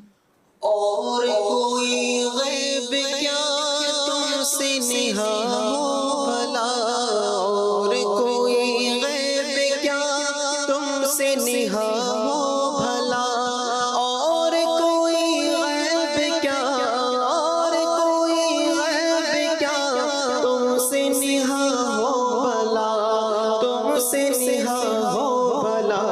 جب نہ خدا ہی چھپا تم پہ کروڑوں درود، جب نہ خدا ہی چھپا تم پہ کروڑوں درود. ویسے تو آپ نے بہت تفصیلی جواب دے دیا، لیکن میں چاہ رہا تھا کہ چند جملوں میں اس اسپیسیفک اس کویسچن کا جواب اسی میں تھا جو آپ نے تفصیل دی، کہ جو اللہ کے مقرب بندے ہیں، بارگاہ الہی میں مقبولین ہیں، ان کا امتحان زیادہ لیا جاتا ہے اور وہ بھی ان کے درجات بلند کرنے کے لیے ہوتا ہے. دیکھیے ان کا امتحان زیادہ ہوتا ہے، یہ تو حدیث مبارک میں ہے. حدیث مبارک میں بخاری شریف کی حدیث ہے، فرمایا کہ سب سے زیادہ شدید بلا اور آزمائش جو ہے یہ انبیاء علیہ الصلوۃ والسلام پر آتی ہے. اللہ. پھر جو ان کے بعد افضل ہے ان پہ آتی ہے، پھر جو ان کے بعد افضل ہے ان پر آتی ہے. اور اس کے پیچھے جو بہت ساری حکمتیں ہیں، اس میں ایک بہت بڑی حکمت ان کے درجات کی بلندی بھی ہوتا ہے کہ ان انبیاء علیہ الصلوۃ والسلام تو معصوم ہے، تو لہذا وہاں پر گناہوں کی معافی کا تو معاملہ نہیں ہے، تو ان کے درجات بلند ہوتے ہیں. دوسرے نمبر پہ یہ ہوتا ہے کہ انبیاء علیہ الصلوۃ والسلام اپنی اپنی امت کے لیے اور اس کے علاوہ باقی دنیا کے لیے رول ماڈل ہوتے ہیں. واہ. اور ان کا عمل جو ہے وہ بقیہ سب کے لیے ایک نمونہ بنتا ہے کہ ایسا اگر کوئی وقوع ہوگا اور ایسی صورتحال پیش آئے گی تو ہمارا طرز عمل کیا ہونا چاہیے. اسی لیے قرآن پاک میں آپ دیکھیں کہ ہم تو امت محمدیہ علی صاحبہ الصلاۃ والسلام ہیں. ظاہری اعتبار سے تو یہ ہوتا کہ ہمارے سامنے صرف نبی پاک علیہ الصلاۃ والسلام کے واقعات ہوتے ہیں کہ آپ ہمارے لیے اسوہ حسنہ ہیں، آپ ہمارے وہ نبی ہیں جن کی شریعت کی ہم نے پیروی کرنی ہے. لیکن اس کے باوجود قرآن مجید کے اندر نبی پاک صلی اللہ تعالیٰ علیہ وسلم کا سب سے زیادہ تذکرہ ہے. اور احادیث کا تو پورا ذخیرہ ہی آپ کے بارے میں ہے، لیکن اس کے باوجود انبیاء علیہم الصلاۃ والسلام کی جو سیرت مبارکہ ہے وہ اتنی کثرت کے ساتھ جو بیان کی گئی ہے وہ کیا ہے کہ ہر نبی کی زندگی بذات خود پوری جامع ہوتی، کوئی بھی نبی جو ہے اس کی زندگی میں نقص نہیں ہے، لیکن ان کی زندگی کا کوئی ایک کمال جو ہے وہ غالب اور نمایاں طور پہ ہمارے سامنے رکھا گیا۔ یہ قرآن پاک کا اسلوب ہے۔ آدم علیہ الصلوۃ والسلام کی توبہ کہ ایک عمل بھول کر کیا پھر بھی توبہ کر رہے ہیں، اور ان کی بھول کا خود خدا فرما رہا ہے کہ بھولے، اور بھولنے کے اوپر گناہ نہیں ہوتا جو حقیقی گناہ جسے کہا جاتا ہے، لیکن پھر بھی انہوں نے توبہ کی، پھر بھی گریہ وزاری کی، پھر بھی کہا ربنا ظلمنا انفسنا، اے اللہ ہم سے ہماری جانوں پہ زیادتی ہو۔ یہ نہیں کہ یا اللہ یاد ہی نہیں رہا تو گناہ کس بات کا، نہیں، یا اللہ ہم سے زیادتی ہمارے۔ تو یہ کیا ہے کہ عاجزی کا درس، خدا کی بارگاہ میں جھکنے کا درس، اور انانیت کو اصلاً جو ہے نا وہ ختم کر کے رکھنے کا درس، اللہ کی بارگاہ میں توبہ کا درس، یہ وہ ہے۔ نوح علیہ الصلوۃ والسلام کا شکر اور صبر اور تبلیغ اور جذبہ تبلیغ اور ولولہ تبلیغ اور جوش تبلیغ، وہ 950 سال کا۔ ابراہیم علیہ الصلوۃ والسلام کی قربانیاں اور پیغام توحید کا پھیلانا، بتوں سے نفرت اور اپنی قربانیاں پیش کرنا، حضرت اسماعیل علیہ الصلوۃ والسلام کی اپنی قربانی کا پیش ہونا، ان کا صادق الوعد ہونا۔ اچھا، اس کے بعد پھر حضرت اسحاق علیہ الصلوۃ والسلام، حضرت اسحاق علیہ الصلوۃ والسلام کی بھی سیرت میں ایک جسے کہتے ہیں نا ایک ٹھنڈک اور ایک روانی اور ایک بہت پولائٹنس، وہ اس سیرت مبارکہ میں حضرت ایوب علیہ السلام کا جو صبر ہے، جی وہ یعنی وہ تاریخ کے اعتبار سے بعد میں، تو میں اس لیے اسی اعتبار سے ذکر کر رہا تھا۔ حضرت یعقوب علیہ الصلوۃ والسلام، اولاد جدا ہوئی، حضرت یوسف علیہ الصلوۃ والسلام جدا ہوئے، اور فصبر جمیل واللہ المستعان علی ما تصفون، انہوں نے صبر کیا۔ اس کے ساتھ اب حضرت یوسف علیہ الصلوۃ والسلام کی سیرت ساتھ میں چل رہی ہے، کتنا صبر ہے، تو کتنا صبر ہے، قدم قدم پہ صبر ہے۔ ادھر سے جو بھائیوں نے سلوک کیا، کنویں میں ڈالا، نکالے گئے، بیچے گئے، اس کے بعد پھر گناہ سے بچنے کے اعتبار سے، پھر اس کے بعد جیل میں ڈالے گئے، پھر جیل کے اندر ایک عرصہ گزرا۔ تو یہ سارے کے سارے جو ہے یہ امتحانات ہیں۔ تو جتنے انبیاء علیہ الصلوۃ والسلام ہیں، ہر ایک کی زندگی جامع اور کامل، لیکن اس کا کوئی ایک پہلو جو ہے وہ بطور خاص ہمارے سامنے رکھا گیا۔ سلیمان علیہ الصلوۃ والسلام کی بادشاہت رکھی گئی، ایوب علیہ الصلوۃ والسلام کا صبر رکھا گیا، یوسف علیہ الصلوۃ والسلام کی جیل کی زندگی اور تقویٰ کا جو واقعہ ہے وہ رکھا گیا۔ تو یہ سب جو ہے یہ ہمارے لیے، تو انبیاء کی زندگی نے ہمارے لیے چونکہ نمونہ بننا تھا، اس لیے ان سارے امتحانات سے ان کو گزارا گیا۔ تو درجات کی بلندی، امتحانات کا ہونا، پھر اس کے ساتھ امتوں کے لیے ہمارے لیے نمونہ قائم ہونا، تو یہ وہ حکمتیں ہیں کہ جن کی وجہ سے سبحان اللہ، شاید بہت سارے دکھی اور دل گرفتہ لوگوں کے لیے دلاسے کا سبب بنے کہ جب اللہ والوں کو آزمایا جاتا ہے، درجات کی بلندی ہوتی ہے، تو اگر کوئی آزمائش آ جائے، شاعر کہتے ہیں نا، زباں پر شکوائے رنج و علم لایا نہیں کرتے، نبی کے نام لیوا غم سے گھبرایا نہیں کرتے۔ شیخ سعدی رحمۃ اللہ علیہ کا ایک بڑا وہ خوبصورت واقعہ ہے، انہوں نے گلستان میں غالباً لکھا ہے کہ میں جامع مسجد دمشق میں نے نماز پڑھی، باہر نکلا تو میرا جوتا چوری ہو گیا، تو مجھے بڑا افسوس بھی ہوا، دکھ بھی ہوا کہ یار جوتا ہی چوری ہو گیا۔ خیر میں ایسے ہی پیدل نکل آیا، آگے ایک برج تھا، اس پہ دیکھا ایک بندہ بیٹھا ہوا تھا، اس کے دونوں پاؤں ہی نہیں تھے۔ میں نے کہا یا اللہ تیرا شکر ہے جوتا ہی گیا ہے، پیر تو ہیں، پیر تو ہیں۔ بات یہ ہے کہ دنیا میں ایک سے بڑھ کے ایک آزمائش ہے، ایک سے بڑھ کے ایک تکلیف ہے، اور دنیا میں ایسا بندہ ملے گا ہی نہیں کہ جس کے اوپر کوئی تکلیف نہ آئی ہو، بڑے سے بڑا غم، تکلیف، دکھ۔ یعنی آپ غریبوں سے بھی ملتے ہیں، پیسے والوں سے بھی ملتے ہیں، میں بھی غریبوں سے ملتا ہوں، پیسے والوں سے ملتا ہوں، شاید پیسے والوں کو دکھ زیادہ بڑے ہوتے ہیں۔ اللہ اکبر۔ مجھے نہیں یاد پڑتا کہ میں نے زندگی میں آج تک کوئی ایک بندہ ایسا دیکھا ہو کہ جو یہ کہے کہ مجھے کوئی دکھ نہیں، مجھے کوئی پریشانی نہیں ہے۔ وہ ایک واقعہ میں آپ کو سناتا ہوں۔ جی آپ بھی سنائیں۔ وہ پیکیج والی بات کیجیے گا کہ وہ آپ ایک مثال سے بھی سمجھاتے ہیں نا، پیکیج پورا نہیں ملتا، پیکیج پورا نہیں ملتا۔ تو وہ ایک واقعہ ہے کہ کسی بزرگ کے پاس جو ہے وہ بعد نے تو کسی اور کی طرف منسوب کیا ہے، لیکن ایک بزرگ کا بھی واقعہ کہ ان کے پاس ایک عورت آئی اور اس نے کہا جی میرا بیٹا فوت ہو گیا، اکلوتا بیٹا تھا، جوان تھا، وہی سہارا تھا میرا، وہ فوت ہو گیا، آپ اسے زندہ کر دیں۔ تو انہوں نے فرمایا کہ بھئی زندہ تو کر دوں گا، لیکن شرط یہ ہے کہ ایک شرط ہے۔ اس نے کہا وہ کیا؟ اس نے کہا اس طرح کرو، شہر میں جاؤ اور کسی بھی جنا وہ گھر سے کچھ مٹی لے کے آؤ، گھر ایسا ہونا چاہیے کہ جس کے اندر کبھی میت نہ ہوئی ہو۔ کیا بات، تو اس نے کہا ٹھیک ہے، وہ 4-5 گھروں کا بول دیا کہ اتنے گھروں سے لے آنا. وہ عورت گئی اس گھر میں، دروازہ کھٹکھٹایا، جی مٹی چاہیے، لے لو. آپ کے گھر میں کبھی میت تو نہیں؟ کہا نہیں، باپ تو فوت ہوا ہے ہمارا. اگلا جی ماں تو ہماری بھی فوت ہوئی ہے، دادا تو ہمارا بھی مرا ہی ہے، دادی تو ہماری بھی دنیا سے گئی ہے، اگلے دن بچہ تو میرا بھی دنیا سے گیا، بھائی میرا بھی فوت ہوا. اللہ اللہ اللہ، آدھا شہر چھان مارا، کوئی گھر ایسا نہیں ملا کہ جس کے اندر کبھی میت نہ ہوئی. وہ سمجھ آ گئی. وہ واپس آئی، آ کے کہنے لگی حضور ایسا گھر تو مل ہی نہیں رہا. فرمایا یہی تو سمجھانا تھا کہ ایسا گھر ہے ہی کوئی نہیں کہ جس کے اندر کبھی یعنی جس گھر کا کوئی فرد دنیا سے نہ گیا ہو. تو ہر بندے کے ساتھ کوئی نہ کوئی شے متعلق ہوتی، وابستہ ہوتی ہے. اب اپنی مرضی ہے کہ شور مچا کے اس تکلیف کا وزن بڑھا لے، یا ثواب آخرت اور اللہ کی رضا پہ نظر رکھ کے اسی بوجھ کو ثواب جو قیامت میں نیکیوں کا پلڑا ہے، نیکیوں کے پلڑے کے اندر وہ بوجھ اٹھا کے ڈال دیں. تو یا تو وہ بوجھ اپنے سر پہ رکھیں یا آخرت، یا وہ بوجھ اٹھا کے نیکیوں کے پلڑے میں ڈال دیں. کیا خوبصورت جملہ. تو جتنا بڑا بوجھ ہوگا تو پلڑا بھی اتنا ہی زیادہ جو ہے نا وہ پرزور طریقے سے جو ہے نا وہ فائدہ دے گا.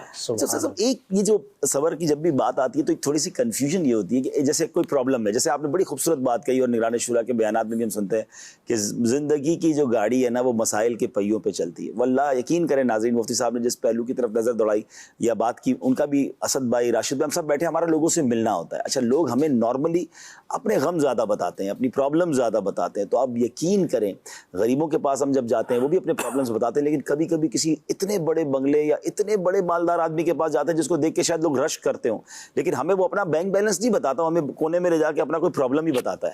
لیکن جب وہ پرابلم بتاتا ہے نا، آپ یقین کریں بعض اوقات تو پیروں تلے زمین نکل جاتی ہے کہ یار یہ اتنے بڑے غم میں جی رہا ہے. ہم تو سمجھتے تھے بڑا خوشحال ہوگا، آنسو سے روتے دیکھا ہے، اور بہت بڑے بڑے پرابلمز ہیں. تو یہاں امید ہے کہ ان تمام باتوں سے جو ہے نا ہمیں یہ تھوڑا سا سمجھ آ جائے کہ بھئی پرابلم سب کے ہوں گے. لیکن میں ایک تھوڑی سی اس میں کنفیوژن مجھے خود پرسنلی بھی رہتی ہے کہ مثال کے طور پر کوئی پرابلم ہے آپ کے ساتھ، اور آپ اس پرابلم کو، شریعت تو یہ کہتی ہے، یہ سبق ہمیں یہ ملتا ہے کہ اس کا واویلا نہ کریں، اس کا اظہار نہ کریں، صبر کا ثواب جب ملے گا جب لوگوں سے ڈسکس زیادہ نہ کریں، بس اللہ کی بارگاہ میں. تو اب اگر دعا کے لیے کسی کو کہتے ہیں کہ یار یہ میرا پرابلم ہے آپ ذرا دعا کیجیے گا، تو کبھی کبھی دل میں یہ وسوسہ آتا ہے کہ یار یہ میں نے تو بتا دیا اپنا پرابلم اس کو، اور ایک کو نہیں بتا رہا، مجھے تو جو ملتا ہے میں اس کو کہتا ہوں میرا یہ پرابلم ہے ذرا دعا کر دیں. تو یہ کہیں اس صبر سے منافی تو نہیں ہے، ثواب تو نہیں چلا جائے گا؟ دیکھیں ایک بندہ بیمار ہو تو ڈاکٹر کو جا کے بیماری بتائے گا تو وہ اس کا علاج کرے گا نا. ٹھیک ہے. تو اصل بنیاد یہ ہے کہ جہاں پر اپنی تکلیف کا اظہار کسی مقصد صحیح سے ہے، ٹھیک ہے، تو وہ بے صبری میں نہیں آتا. ماشاءاللہ. جہاں بلا مقصد ہے نا، یا مقصد تو ہے لیکن بیان مقصد سے زیادہ ہے کہ تکلیف ہے. میں آپ کو دعا کا یہ بھی کہہ سکتا ہوں کہ صاحب آپ بڑے نیک آدمی ہیں، ایک آزمائش ہے، دعا کر دیجئے گا. اچھا، یا ہو سکتا ہے کہ اتنے کو میں یہ سمجھوں کہ ہو سکتا ہے کہ آپ اس کو اتنا وہ نہ لیں نا، کوئی ہیوی نہ لیں، آپ اس کو لائٹ سا لے لیں. تو میں بولوں یہ ایک فیملی میٹر ہے اور کافی بڑا ہے نا، آپ دعا کیجیے گا. تو میرے خیال میں اتنا کہنے سے دعا کی حد تک تو یہ کافی ہے. ٹھیک ہے. دعا کے لیے اس کو پورا کیس بیان کرنا جو ہے یہ ضروری نہیں. ٹھیک ہے. اب اگر پوری کی پوری صورتحال بیان کرتا ہوں تو یہ بے صبری کے اندر آ جائے گی، کیونکہ یہاں اس کا مقصد نہیں. لیکن ڈاکٹر کا معاملہ یہ ہوتا ہے کہ اس کو تو پوری کی پوری چیز بیان کرنی نا، کیونکہ دعا کے اندر تو اس بندے نے نہیں کرنا، یہ رب نے کرنا ہے. واہ واہ واہ واہ. لہذا اس کی طرف سے جسٹ ایک دل کی رقت اور ایک زور چاہیے. باقی تو جس نے حل کرنا ہے وہ جانتا ہی، سب جانتا ہے. ٹھیک ہے، وہ سب جانتا ہے کہ وہ اسباب باطنیہ ہیں، اور اسباب باطنیہ میں خدا کی طرف رجوع زیادہ ہوتا ہے. ڈاکٹر کا معاملہ شفا یہاں بھی خدا نہیں دینی، لیکن چونکہ یہاں پر سبب ظاہر ہے تو ظاہری سبب کے اعتبار سے اب ہمیں اسے پوری بات بتانی پڑتی، تو لہذا اس کو اتنی چیز بتائی جائے کہ جتنی آپ کو چاہیے. تو اب جہاں پر دعا کے لیے ہم بتاتے ہیں یا کسی اور مقصد کے لیے بتاتے ہیں تو وہ انما الاعمال بالنیات، اعمال کا درمدر نہیں. چلیں جناب، یہ بات بھی ہو گئی. اب مفتی صاحب سے مجھے ایک اور بڑا خوبصورت کوسچن کرنا ہے کہ نبی پاک کے، ہاں نبی پاک کے جو دادا ہیں حضرت عبد المطلب، انہوں نے بھی ایک شاندار قربانی پیش کی تھی، انہوں نے بھی اپنا بیٹا ذبح کرنا چاہا تھا. جی ہاں ناظرین، تاریخ میں یہ واقعہ تو ہم سنتے ہیں کہ حضرت ابراہیم علیہ السلام نے حضرت اسماعیل کو ذبح کیا اور پھر اللہ کریم نے ان کے فدیے کے طور پر جنتی مینڈھا عطا فرمایا. لیکن یہ واقعہ بھی بڑا ہی کمال کا ہے، بڑا یونیک ہے، اور شاید بہت سارے لوگ پہلی بار سنیں گے. اس کی طرف جانے سے پہلے میں چاہوں گا، ہمارے ساتھ نور عالم بھائی ہیں، 2-3 اشعار، ایک کلام بہت خوبصورت یہ پڑھتے ہیں، اور واقعی آج کل تو دل مکے مدینے کی طرف زیادہ ہے، اور وہ کلام ہے کہ میری الفت مدینے سے یوں ہی نہیں. سبحان اللہ. صلی اللہ علیہ یا رسول اللہ، صلی اللہ علیہ یا حبیب اللہ، صلی اللہ علیہ یا رسول اللہ، صلی اللہ علیہ یا حبیب اللہ.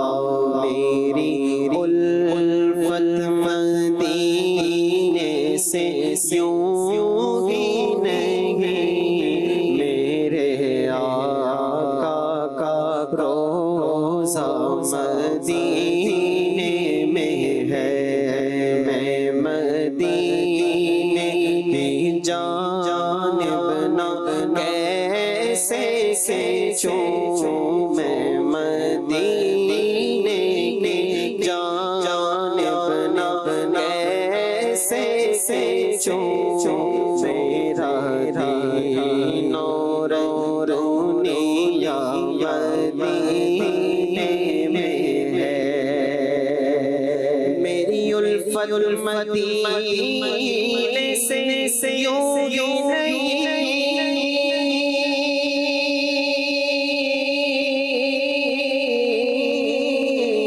کہ میرے آقا کا روضہ مدینے میں ہے. میرے آقا کا روضہ مدینے میں ہے. مدینے کی جانب نہ کیسے کھینچوں، میرا دین اور دنیا مدینے میں ہے. مدینہ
سرور دو جہاں سے دعا ہے میری،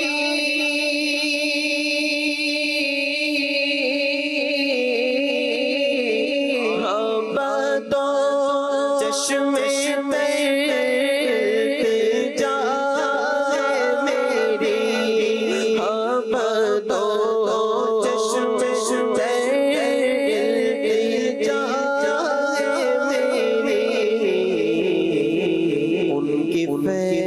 فہرست میں میرا نام ہو، کی فہرست میں میرا نام ہو، جن کا روزانہ جانا مدینے میں ہے.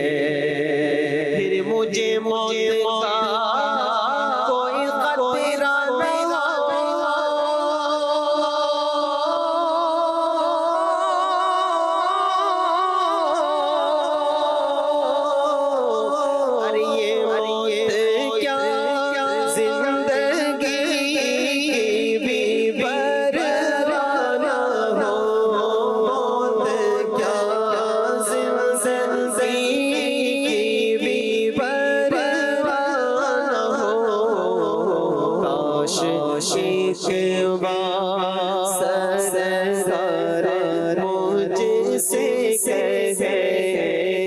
شکوہ سرکار مجھ سے کہے اب تیرا جینا مرنا مدینے میں ہے کیونکہ یاد آتی ہے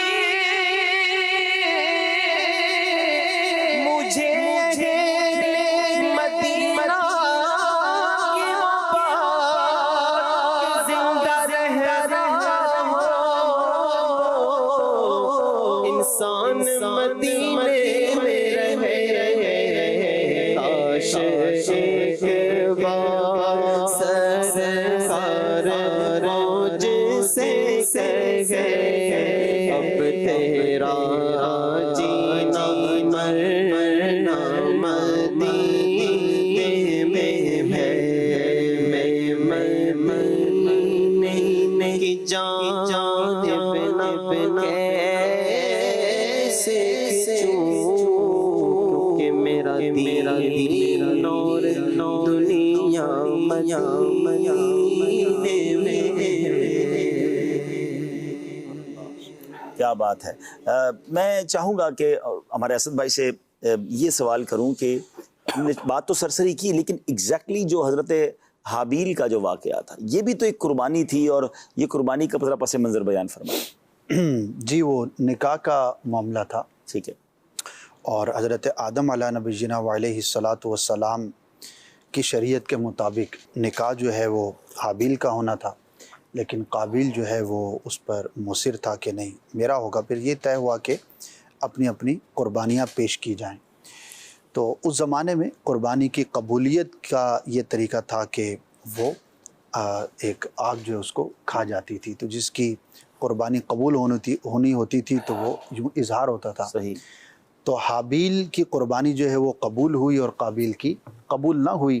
تو اب یہ مزید جو ہے وہ بات واضح بھی ہو گئی اور طے بھی ہو گئی لیکن حسد کی وجہ سے اور اپنے نفس کی شرارت کی وجہ سے قابیل نے حابیل کو قتل کر دیا. تو حضرت آدم علیہ الصلاۃ والسلام کے زمانے میں قربانی کی یہ ایک صورت تھی.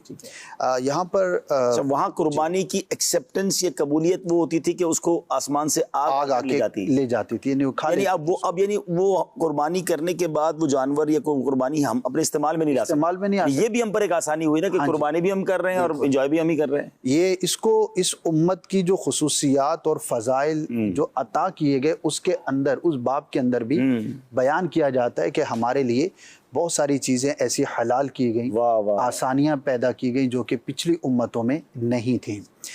یہاں پر قربانی کے تعلق سے جب ہم یہ بات کرتے ہیں سنتے ہیں ماشاءاللہ واقعات قرآن حدیث تو ہر قربانی کا وقت ہر وقت ہو یہ ضروری نہیں.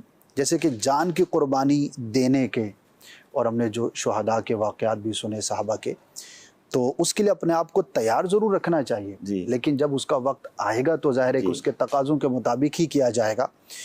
اور جو ایک ایکسٹریم لیول پر سب کچھ ہی قربان کرنے کے واقعات سنتے ہیں تو اس کی بھی جب صورت آئے تو بندہ وہ بھی کرے. لیکن یہاں پر ناظرین کو میں یہ عرض کرنا چاہوں گا کہ ہم جان مال اولاد اور جو بھی ہمارا وقت ہے چھوٹے لیول پر روزانہ کی بنیاد پر یا ہفتہ وار کچھ نہ کچھ قربانی کا اپنی زندگی میں ہم نافذ رکھیں. یعنی یہ بہت مشکل ہے کہ ہم چھوٹے موقع پہ تو قربانی پیش نہ کریں اور ہم سوچیں یہ کہ میں یہ بڑا اٹیمپٹ جو ہے وہ کر جاؤں گا.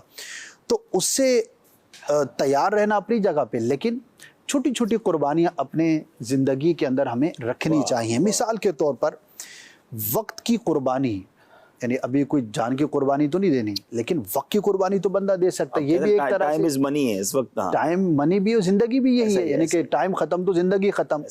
تو بندہ اپنی جان کی قربانی کی ایک صورت یہ ذہن میں رکھتے ہوئے اپنا وقت اللہ کی عبادت کے لیے دے اور وہ وقت دے کہ جو اس کا خاص جو ہے وہ مصروفیت کا وقت ہے. مثال ہے تاجر ہے اب وہ اپنی مصروفیت کے وقت میں اگر نماز کے لیے جماعت کے لیے مسجد میں جاتا ہے تو یہ اس کی ایک تربیت ہے۔ واہ واہ واہ۔ اچھا، اپنے بچوں کو بھی ابھی سے ہمیں ہر طرح کی قربانی کے لیے ٹرین کرنا چاہیے، کیونکہ بچپن کے اندر جو چیزیں بندے کی نفسیات میں اور اس کی زندگی میں آ جاتی ہیں تو بڑی ہو کر وہی ہوتی ہیں۔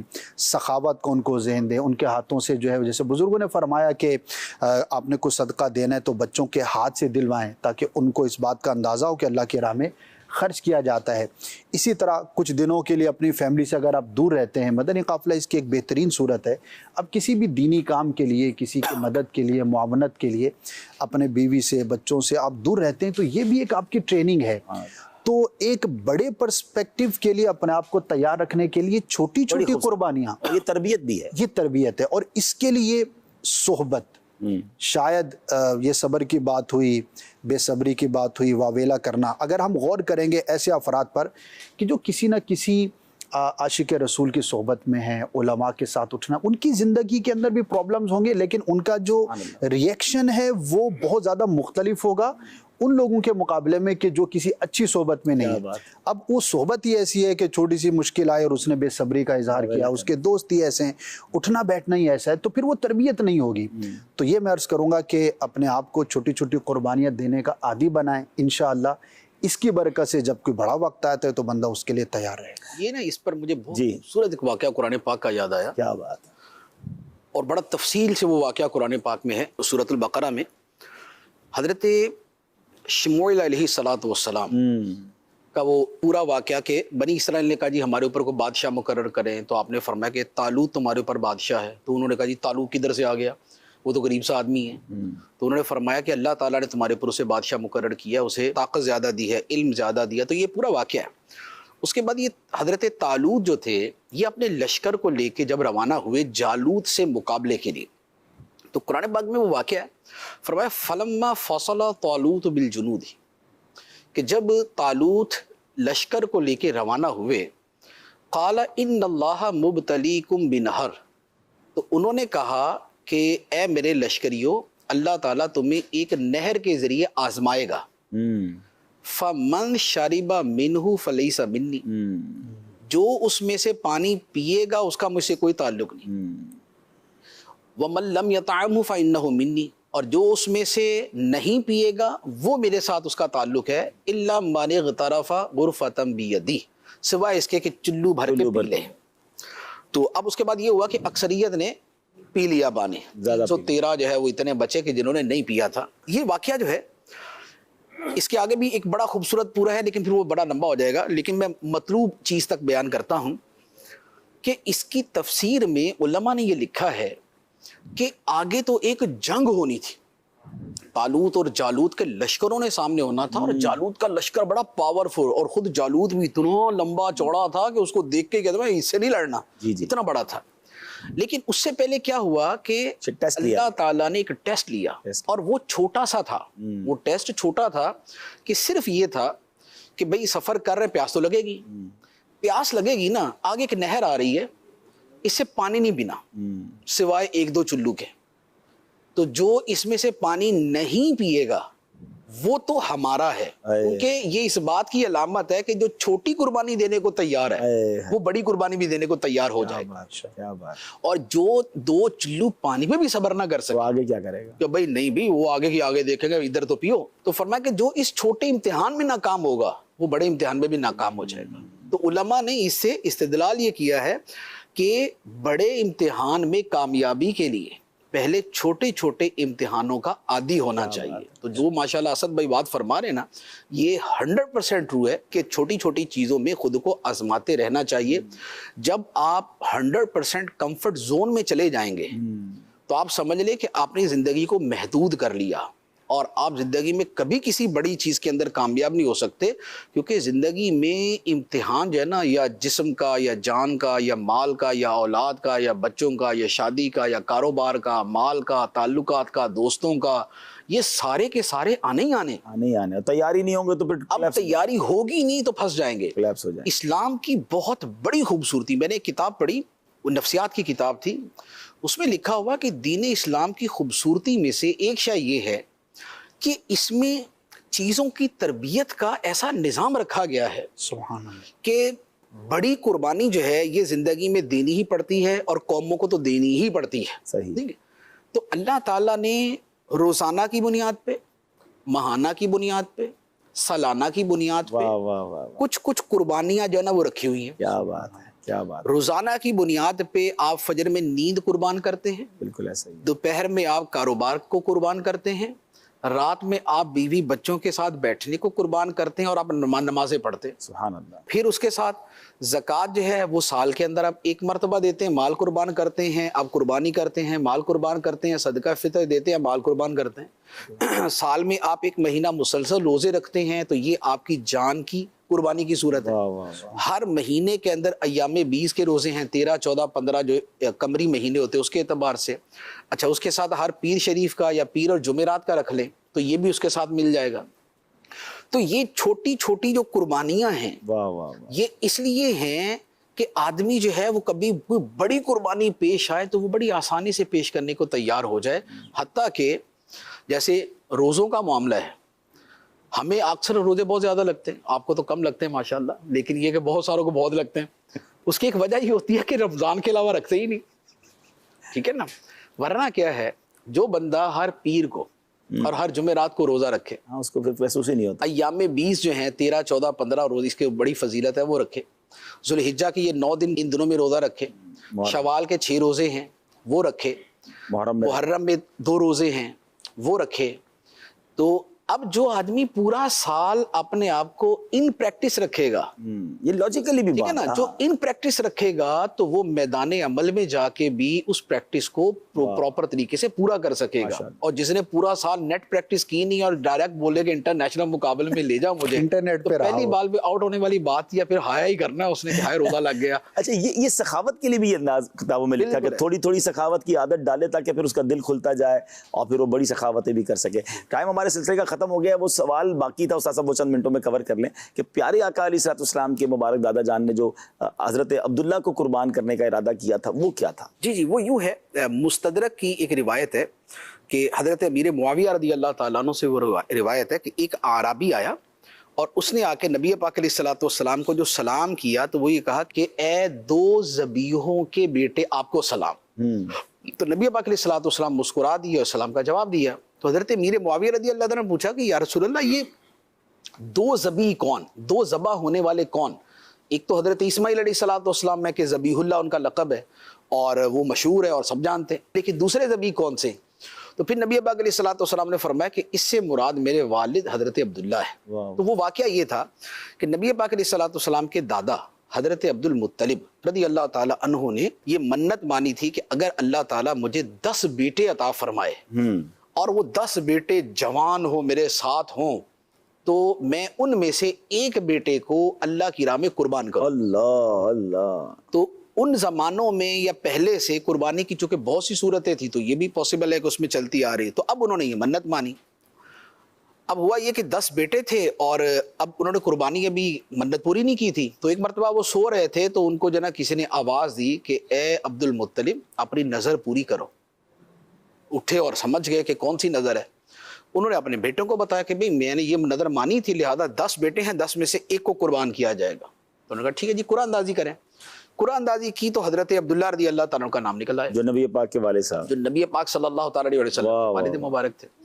اب حضرت عبداللہ رضی اللہ تعالیٰ عنہ 10 بیٹوں میں سب سے چھوٹے بھی تھے عمر کے اعتبار سے، سب سے خوبصورت بھی تھے، سب سے لاڈلے بھی تھے، اور نور مصطفیٰ صلی اللہ علیہ وآلہ وسلم بھی انہی کی پیشانی میں چمک رہا تھا. اللہ. تو ان کے جو انوار اور ان کی جو کشش تھی وہ ویسے ہی سب سے زیادہ تھی. تو لیکن حضرت عبد المطلب نے کہا کہ جب منت ماننی ہے تو پوری کر. تو اب یہ ان کو ذبح کرنے کے لیے چل، عبداللہ راضی تیار بھی ہو گئے، وہ بھی تیار ہو گئے. سبحان اللہ. اب وہ تیار اور یہ ذبح کرنے کے لیے چل پڑے. تو قریش کے جو لوگ تھے تو انہوں نے کہا کہ اے عبد المطلب یہ کیا کر رہے ہو، بیٹے کو ذبح کر رہے ہو؟ تو انہوں نے کہا میں نے منت مانی ہے، پوری کرنی ہے. تو انہوں نے کہا نہیں آپ یہ نہ کریں. تو ایک تو یوں ان سے محبت کی وجہ سے منع کیا، دوسرا انہوں نے کہا کہ اگر آپ نے یہ ذبح کیا بیٹا تو آپ کو دیکھا دیکھی دوسرے لوگ بھی شروع کر دیں گے، تو وہ بھی بیٹوں اولاد کو ذبح کرنے کی رسم پڑ جائے گی، تو یہ ٹھیک نہیں ہے. تو انہوں نے کہا میں منت مانی اور مجھے یہ کہا بھی گیا کہ نظر پوری کرو. تو پھر کسی نے کہا کہ کسی سے جا کے پوچھ لیتے, کسی علم والے سے پوچھتے. تو اب وہ کسی کے پاس گئے اور اس سے جا کے پوچھا کہ ہم نے اس طرح کی منت مانی ہے تو اب ہم کیا کریں.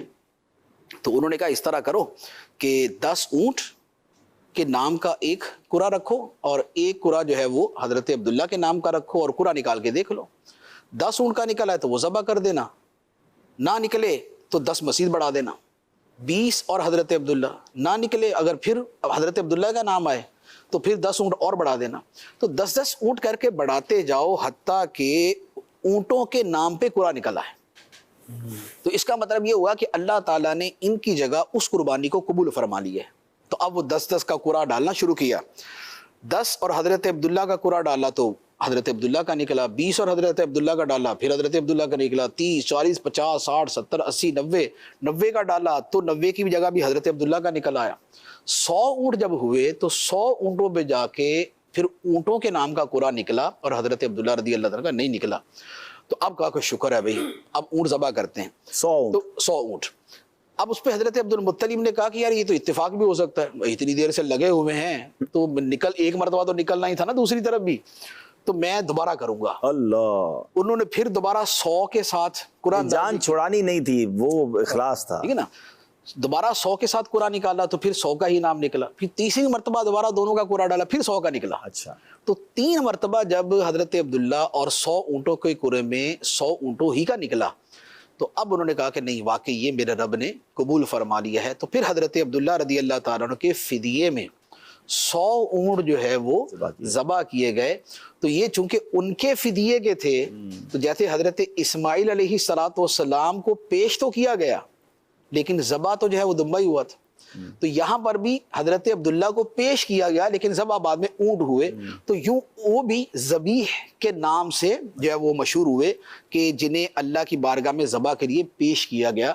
تو اس پر وہ عربی نے کہا تھا کہ اے 2 ذبیحوں کے بیٹے آپ کو سلام. یعنی حضرت اسماعیل کی بھی اولاد سے ہیں اور حضرت عبداللہ کی بھی اولاد, حضرت عبداللہ کی اولاد سے. اچھا, کوئی کوشچن اور تھا کہ حضرت ابراہیم نے بھی خواب دیکھا اور بیٹا ذبح کرنے چلے, حضرت عبد المطلب نے نظر مانی.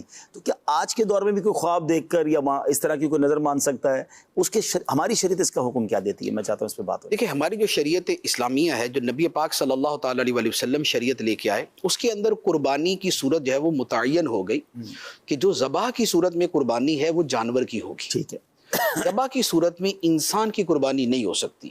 انسانوں کی قربانی وہی ہے کہ وہ جو اس کا موقع پیش آتا ہے جنگ کا یا دوسری چیزوں کا, تو وہ جو ہر قوم ہی جو ہے اس کے لیے اپنے شہیدوں کو پیش کرتی ہے. تو اسی طریقے سے اسلام کے اندر بھی ہے کہ وہ جان کی قربانی وہاں پر ہے. لیکن یوں کہ باقاعدہ جیسے قربانی کے طور پہ بھینٹ چڑھاتے ہیں, اس میں کسی جانور کو جو ذبح کرنا ہے یا انسان کو ذبح کرنا ہے تو اس میں متعین ہے کہ وہ جانور ہی کو ذبح کیا جائے گا, کسی انسان کو ذبح نہیں کیا جائے گا. اور اب اگر کوئی خواب دیکھتا ہے تو خواب دیکھنے والا خواہ وہ زمانے کا بہت بڑا ولی بھی ہو تب بھی اس کے کہنے پہ عمل نہیں ہو سکتا. اور عام طور پہ تو ذہنی مریض جو ہوتے ہیں وہ کوئی اس طرح کا کوئی خواب دیکھ لیتے ہیں, تو یہ ذہنی مریضوں کا ہوتا ہے, ورنہ اکابرین کے حوالے سے تو اس طرح کی کوئی روایت ملتی بھی نہیں ہے کہ انہوں نے خواب دیکھا اور کیا. بہرحال کوئی خواب دیکھ بھی لے, نیک آدمی ہے یا بد ہے, عام ہے یا ولی ہے, بہر صورت کسی انسان کو ذبح کرنے کی ہماری شریعت میں اجازت نہیں ہے, یہ حرام ہے, یہ حرام. چلے جناب, بہت خوبصورت باتیں ہوئیں اور قربانی کی ایک بہت خوبصورت کانسیپٹ کو بھی ہم نے سمجھا, بہت ساری نئی معلومات بھی ملی. رب کریم سے دعا کرتے ہیں اللہ ہم سب کی قربانیوں کو قبول فرمائے. قربانی کا جو اصل فلسفہ ہے, قربانی کی جو اصل یوں سمجھیے کہ اصل ہے, بنیاد ہے, اس کو دل میں رکھ کر اب آج سے زندگی ایسی گزرے کہ یا اللہ جانور تو قربان کر دیا, اب اپنی نفسانی خواہشات کو بھی قربان کرتا ہوں, بری عادتوں کو بھی قربان کرتا ہوں, تیری راہ میں اپنے وقت کو بھی قربان کروں گا, اور وقت قربان کر کے نمازوں کی بھی پابندی کروں گا, اور پھر جب موقع ملے تو مال بھی قربان کریں. اللہ کرے سلسلہ پورا سال جاری رہے. صلو علی الحبیب صلی اللہ تعالی علی محمد صلی اللہ علیہ وسلم. عید آئی ہر طرف قربانیوں کی دھوم ہے, نہ کرے واجب ادا جو وہ بڑا محروم